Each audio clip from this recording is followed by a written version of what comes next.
আমি আমেরিকান কৃষি, GPS tractor, drone দিয়ে চাষ করি, কম্পিউটারে ফসল নিয়ন্ত্রণ করি।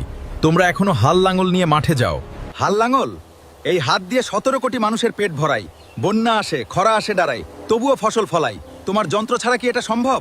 1 একর জমিতে আমি যা উৎপাদন করি তুমি তার অর্ধেকও করতে পারো না। আমার ড্রোন 1 ঘন্টায় যা করে তোমার সারা দিন লাগে।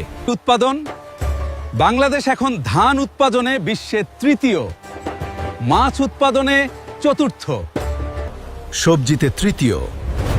এই সাফল্য কোনো ড্রোন করেনি, দাও এই হাত করেছে। কিন্তু তোমার কৃষকরা গরিব, ঠিকমতো দাম পায় না, বৃষ্টি না হলে ফসল নষ্ট। আমার কৃষকরা এসি ঘরে বসে চাষ করে। হ্যাঁ, আমরা গরিব তরি, কিন্তু মাটিকে ভালোবাসি। বন্যায় সব হারাই ফাঁসি, আবার বীজ বুনি। এই মাটি আমাদের মা টানে, এই ভালোবাসা তোমার যন্ত্রে নেই। তুমি ঠিকই বলেছ, আমার যন্ত্র আছে কিন্তু তোমার মতো মাটির টান নেই। আর তোমার টেকনোলজি আমাদেরও দরকারে। মিলে কাজ করলে দুজনেই এগিয়ে যাব। বাংলাদেশের কৃষকরাই আসল হিরো, তাদের সম্মান করুন। কমেন্টে লিখুন পল, কৃষক বাঁচলে দেশ বাঁচবে।